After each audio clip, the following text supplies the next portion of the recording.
Hello YouTube, my name is Esther Emery and today is the day on Thursday that I tell a story. So I'm just going to sit here. Feel free to get yourself something to do while I talk.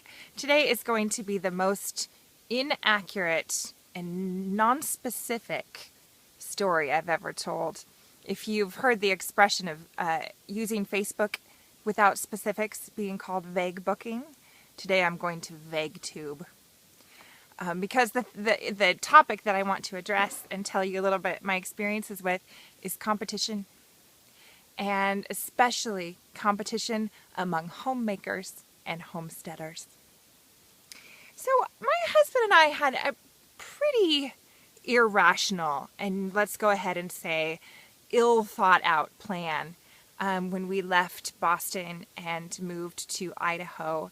I don't regret any of that because I'm not sure there's really any other way to transform yourself other than to step out into some question marks and allow the particulars to develop as you learn what those particulars are. So I don't actually have regrets about that, but I will fully accept and be completely upfront that we just hadn't really planned it all out. We just didn't really know what we were getting into. This is a transition from being urban people since I was a teenager. Gosh, we moved to Southern California the year I turned 21, Nick and I together, and we lived in urban Southern California for 10 years, and then we lived in Boston for 3, probably about 14 years total of city life and traffic and eating out as many meals as possible and getting sandwiches from the deli the rest of the meals, and just living a life about as far from the land as one could possibly get. But we were able to articulate what we wanted. We wanted a life that was more self-sufficient. We wanted a life where we could use our skills to our own betterment, and we wanted to just know what we were capable of. So we kind of threw ourselves into the deep end to find out whether or not we would swim. And it was an exciting time. And in that time, we told our story to all sorts of people, including people we had never met before, to, as you can imagine, varying responses. But there was one response that I was completely unprepared for, that I did not expect at all. And that was a response that was competitive. I remember one time I had gone off of shampoo. And this is in the period, some of you might have heard of the no poo phase. It was kind of a joke that it was written out like that. If anybody watched or read Crunchy Betty in those days, say 2010, 2011, there was a movement for us all to stop using shampoo because the chemicals were hurting our hair. Well, I did that and I stopped using shampoo, and that was 5 years ago, and I haven't really put shampoo on my hair since, except if every once in a while when I don't have another choice or in a hotel room or something.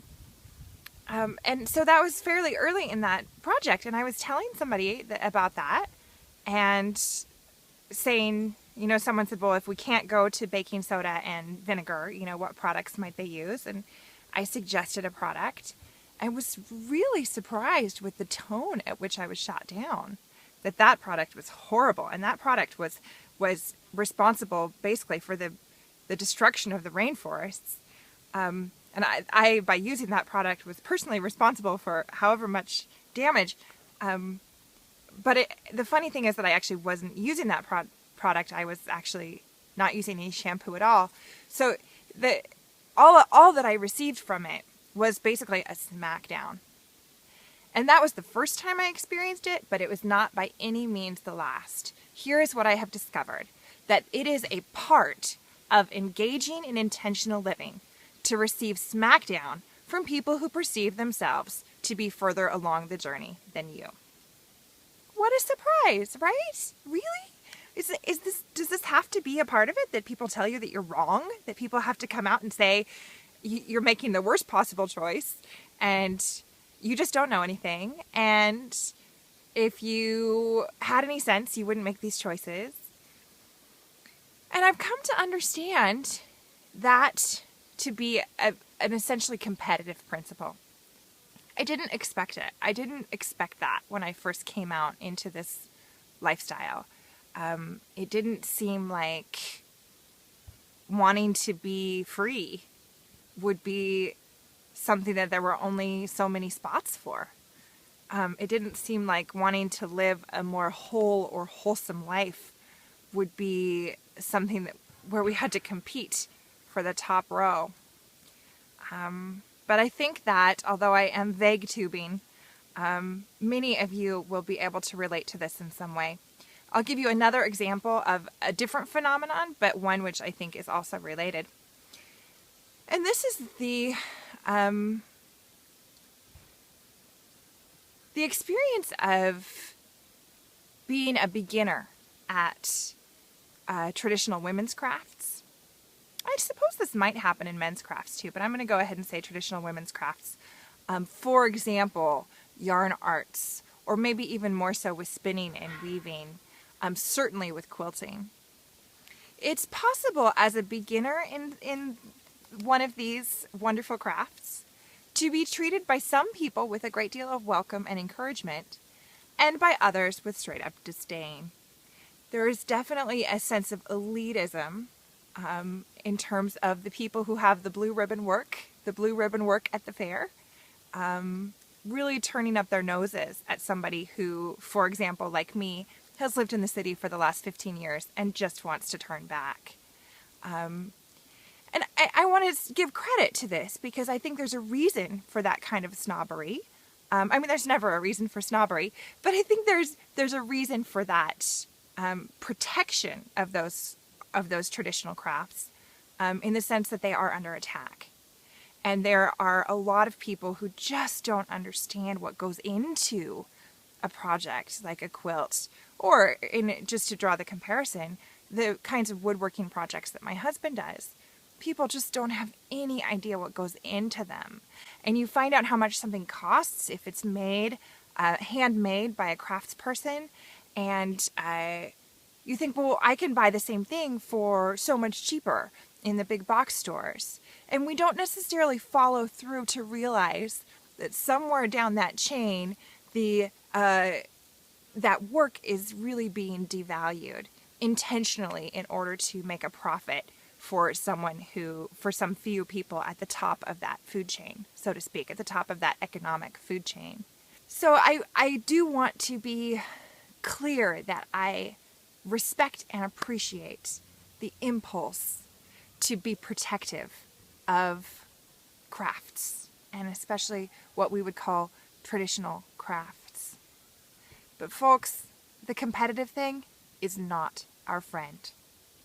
Competition, competitive homemaking, competitive homesteading, scarcity, this nagging idea that we can't all be happy, there's only so many spots to be happy.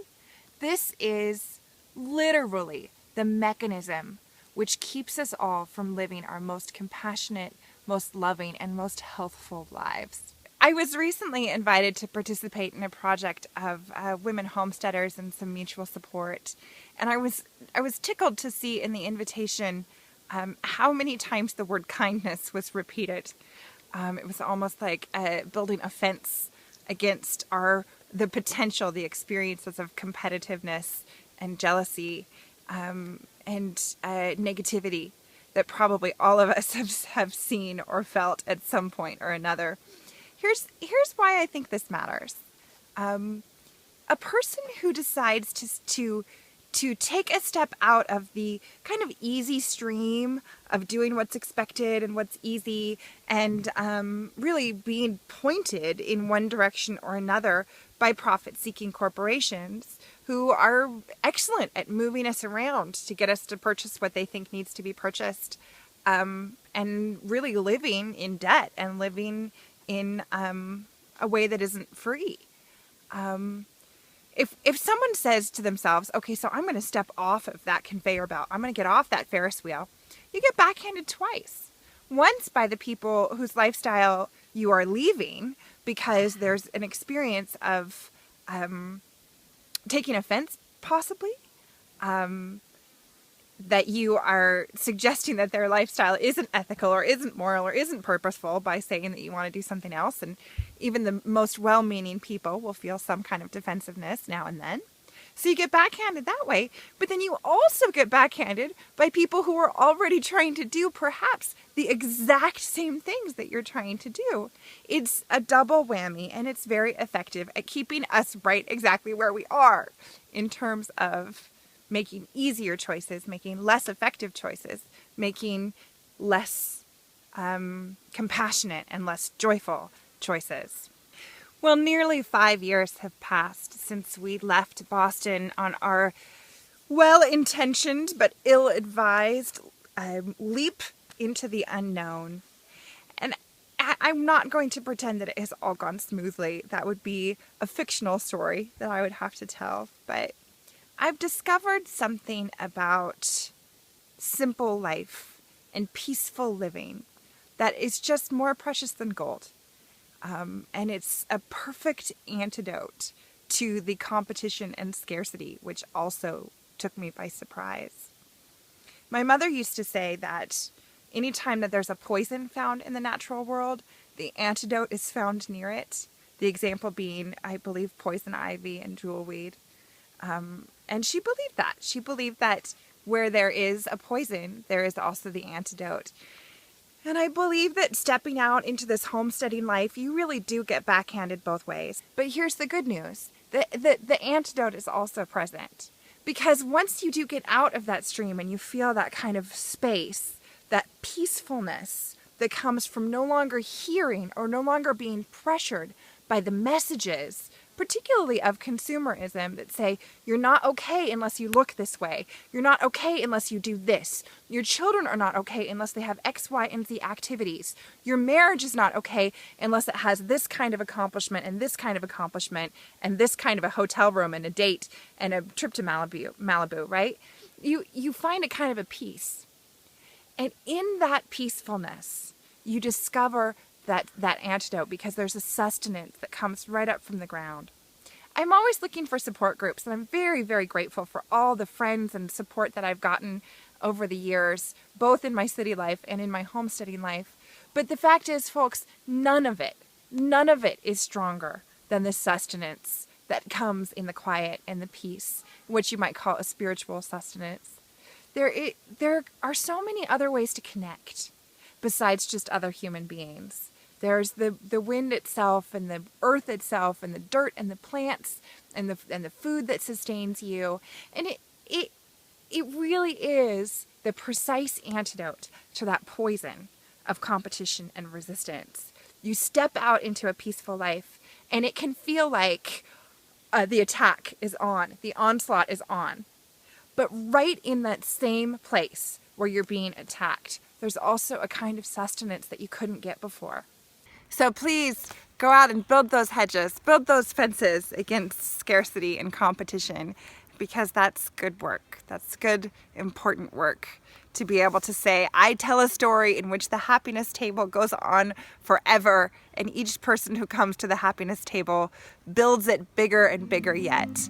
I like to tell a story in which the more sustenance you gain, the more you throw doors open for others, the more we create an environment of peace in which we are not using scarcity as an excuse to do violence on one another.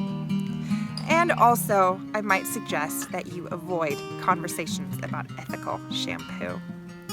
I'm Esther Emery. Thanks for listening today. I hope you have a great week.